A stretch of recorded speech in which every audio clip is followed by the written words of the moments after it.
Hello guys, welcome to cricket தகவல்கள். இன்றைக்கி நம்ம இந்த வீடியோவில் எதை பற்றி பார்க்க போகிறோன்னா, சிஎஸ்கே யார் யாரெல்லாம் ரிட்டர்ன் பண்ண போகிறாங்க அப்படின்றது எல்லாருமே ஒரு பக்கம் வந்து பேசிகிட்டே இருக்கோம். ஸோ இவங்கெல்லாம் இருக்க போகிறாங்க அப்படின்றது நமக்கு எல்லாருக்குமே தெரிஞ்சிருக்கும். பட் இருந்தாலுமே சிஎஸ்கே வந்து இப்போ ஒரு மிகப்பெரிய ஒரு சிக்கலில் வந்து மாட்டியிருக்காங்க. என்ன அப்படி சிக்கல் அப்படின்னு பார்த்தோம்னா, ஸோ இவங்க ரிட்டர்ன் பண்ணுறதுல மிகப்பெரிய ஒரு குளறுபடி ஏற்பட்டிருக்கு. ஸோ ஏன்னா இப்போது நாம் யார் யாரெல்லாம் ரிட்டர்ன் பண்ண போகிறோம் அப்படின்னு பிளான் பண்ணி வச்சுருந்தோமோ, ஸோ அந்த பிளான்ல எல்லாமே நிறைய வீரர்கள் வந்து ஆப்பு வச்சுட்டாங்க அப்படின்னு தான் இங்க சொல்லக்கூடிய ஒரு விஷயமா இருக்கு.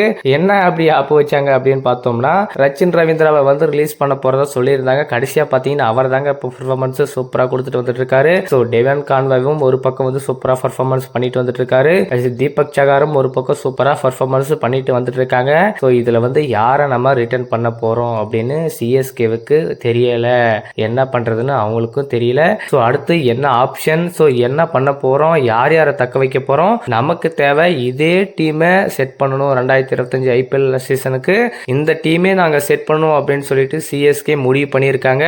29, 30ஆம் தேதி ஆகிய 2 நாட்களில் தோனியுடன் சந்தித்து ஆலோசனை செய்ய போறாங்க. யார் யாரெல்லாம் ரிட்டர்ன் பண்ண போறாங்க, யார் யாரெல்லாம் டீம்ல இருக்க போறாங்க, ஸோ ஆக்ஷன்ல யார் யாரெல்லாம் பழைய வீரர்களுக்கு மீண்டும் சிஎஸ்கே போய் அதே டீமை செட் பண்றதுக்கான தயார் நிலையில் சிஎஸ்கே இருக்காங்களா அப்படின்னு எல்லாரும் நினைச்சிட்டு இருக்காங்க. ஸோ கண்டிப்பா இந்த சிஎஸ்கே ஆக்ஷன்ல நிறைய பிளேயர்ஸ் மீண்டும் சிஎஸ்கேவிற்கு கம்பேக் பண்ண போறாங்க. அதுல எந்த மாற்றமும் இல்லை. ஸோ கம்பல்சரியா பார்த்தோம்னா சிஎஸ்கேல யார் யாரெல்லாம் ரிட்டர்ன் பண்றதுக்கான ஒரு ஆப்ஷன்ல இருக்காங்க அப்படின்னு பார்த்தீங்கன்னா, ருத்ராஜ் கைக்வாட் கம்பல்சரி கேப்டன் இருக்காரு. ஸோ மத்திசா பத்ரினா தான் அவங்க டவுட்டா இருக்கு. ஸோ அது என்ன அப்படின்றது இன்னும் கிளாரிபிகேஷன் தெரியல. ஸோ இன்னும் ஓரிரு தினங்களுக்குள் இதுக்கான அதிகாரப்பூர்வ அறிவிப்புகள் வெளியாக போகுது. நம்ம அப்ப பார்த்து தெரிஞ்சுக்கலாம். அதுக்கப்புறம் பார்த்தீங்கன்னா ரவீந்திர ஜடேஜா கம்பல்சரியா இருக்க போறாரு. அன்கேப்டு பிளேயராக நம்ம தல தோனி அவர்கள் 29ஆம் தேதி அவருடைய பதில சொல்ல போறாரு.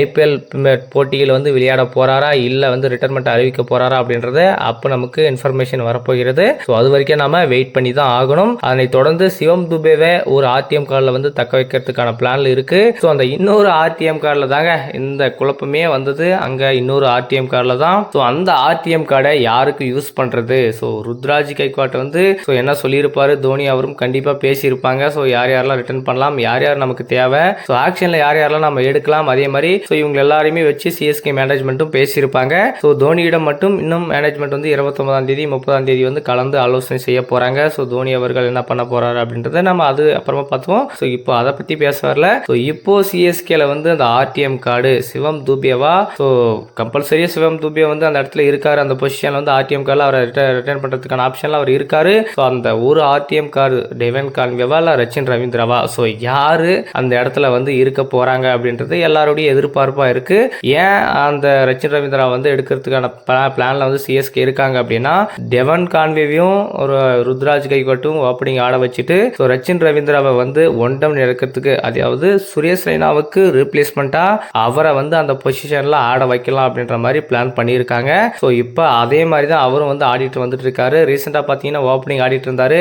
இப்போ பார்த்தீங்கன்னா 4th டவுன் 5th டவுன் அப்படின்ற மாதிரி ஒரு பொசிஷனுக்கு வந்து அவர் போயிட்டே இருக்காரு. ஸோ அதனால சிஎஸ்கே கம்பல்சரி அவரை வந்து ரிட்டர்ன் பண்ணி அவரை வந்து ஒன் டவுனுக்கு சுரேஷ் ரெய்னா இடத்துல வந்து யூஸ் பண்ணலாம் அப்படின்ற மாதிரி சிஎஸ்கே நினைச்சதுல எந்த ஒரு தப்பும் கிடையாது. உண்மையாவே ரீசெண்டா பார்த்தீங்கன்னா அவருடைய பெர்ஃபார்மன்ஸ் சூப்பரா இருக்கு. இந்தியாவுக்கு எதிராக பெங்களூர்ல வந்து 2வது இன்னிங்ஸ்ல சும்மா சூப்பரா வந்து சதம் விளாசினாரு. ஸோ அதனால கண்டிப்பாக அவரை ரிட்டர்ன் பண்றதுல எந்த ஒரு இதுவும் இல்ல. சிஎஸ்கே தாராளமா அவர் வந்து ரிட்டர்ன் பண்ணி வச்சுக்க போறாங்க.